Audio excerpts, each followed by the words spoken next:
Shalom God Lovers, bertemu kembali dalam program Word from Heaven. Saya berharap setiap saudara pagi hari ini ada dalam keadaan sehat dan sukacita. Firman Tuhan berkata di dalam Yakobus 5 ayat 16b, doa orang yang benar, bila dengan yakin didoakan, besar kuasanya. Tapi kemarin ini kita belajar bahwa ternyata doa orang benar dan dinaikkan dengan yakin ternyata belum tentu dijawab, belum tentu mendapatkan jawaban. Karena apa? Karena ada penghambat doa, ada penghambat jawaban doa. Nah, hari ini kita belajar tentang penghambat doa yang pertama, yaitu tidak mengampuni. Saya mengajak saudara membaca di dalam Matius pasal 5 ayat 23 dan 24. Demikian firman Tuhan. Sebab itu, jika engkau mempersembahkan persembahanmu di atas mezbah, dan engkau teringat akan sesuatu yang ada dalam hati saudaramu terhadap engkau, tinggalkanlah persembahanmu di depan mezbah itu dan pergilah berdamai dahulu dengan saudaramu, lalu kembali untuk mempersembahkan persembahan itu. Saudara, ketika saudara beribadah kepada Tuhan, ketika saudara mau berdoa secara pribadi kepada Tuhan, dan saudara teringat bahwa ada masalah di hati saudara dengan orang lain, maka saudara harus mengampuni orang itu terlebih dahulu. Kalau masalahnya adalah orang itu dan saudara yang disakiti, ya, saudara dilukai, maka sebelum saudara beribadah, saudara harus mengampuni orang itu. Lepaskan pengampunan supaya itu tidak menjadi penghambat jawaban doa buat saudara.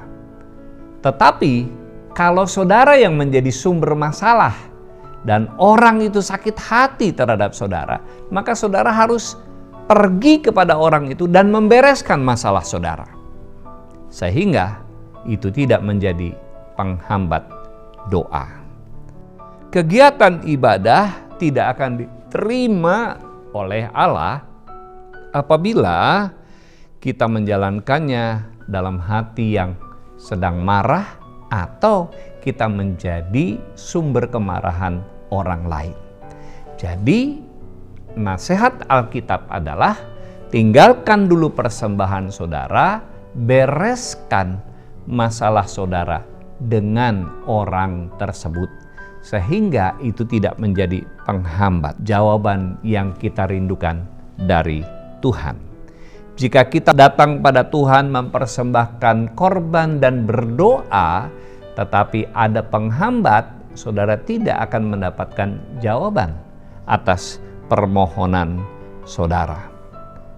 Nah, itu sebabnya Tuhan mengingatkan kita. Suatu hari Petrus datang kepada Tuhan dan bertanya, Tuhan, kalau seseorang bersalah kepadaku, sampai berapa kali aku mengampuni dia?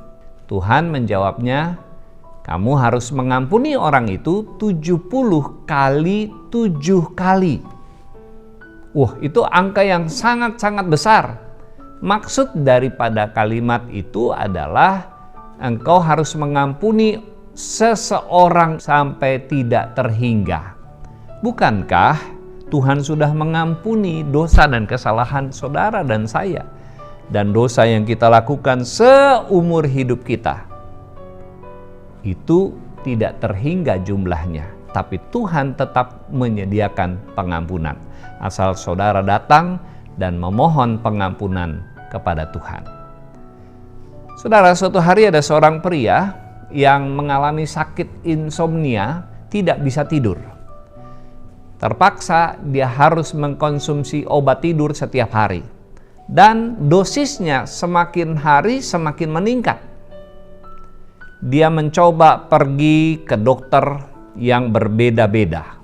Tetapi hasilnya dia tetap tidak bisa tidur. Dia coba melakukan diet tertentu, tapi tetap saja dia tidak bisa tidur. Dan tubuhnya semakin menderita karena ada banyak penyakit di dalam tubuhnya. Suatu hari dia pergi ke seorang dokter dan dokter ini memberi nasihat yang berbeda. Dokter ini berkata, sebelum kamu tidur, coba kamu bayangkan orang-orang yang kamu temui sepanjang hari, pikirkanlah kebaikan mereka. Jangan pikirkan hal-hal yang buruk tentang mereka, atau bahkan mereka menyakiti saudara, membuat saudara marah, membuat saudara benci. Coba saudara lepaskan pengampunan kepada orang-orang yang menjadi sumber dari kejengkelan, kemarahan saudara. Nah, saudara, orang ini pulang ke rumah dan sebelum tidur dia coba memikirkan hal itu. Dia mulai melepaskan pengampunan. Sehari berlalu, seminggu berlalu, bulan berlalu. Orang ini merasa hidupnya semakin baik. Dan akhirnya dia bisa tidur dengan nyenyak tanpa minum obat tidur lagi. Ketika orang ini datang ke si dokter, dokternya berkata, sebenarnya tubuh kamu tidak bermasalah.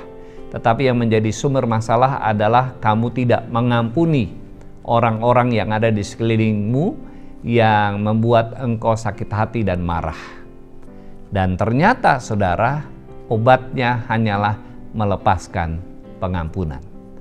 Bapak Ibu Saudara, mungkin penyebab doa kita belum dijawab oleh Tuhan adalah karena kita belum mengampuni orang yang bersalah kepada kita.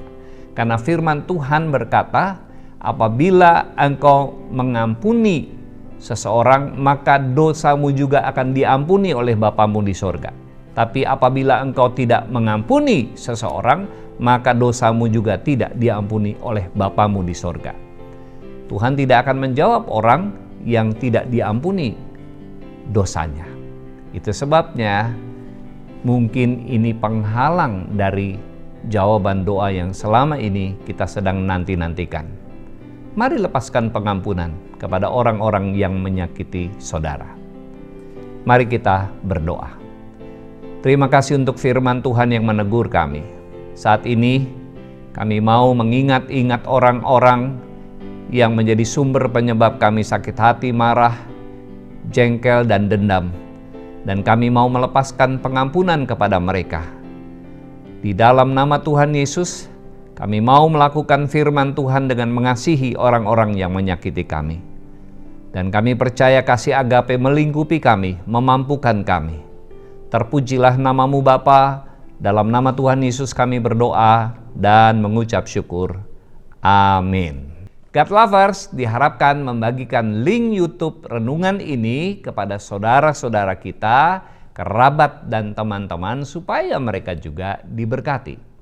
Terima kasih, Tuhan Yesus memberkati.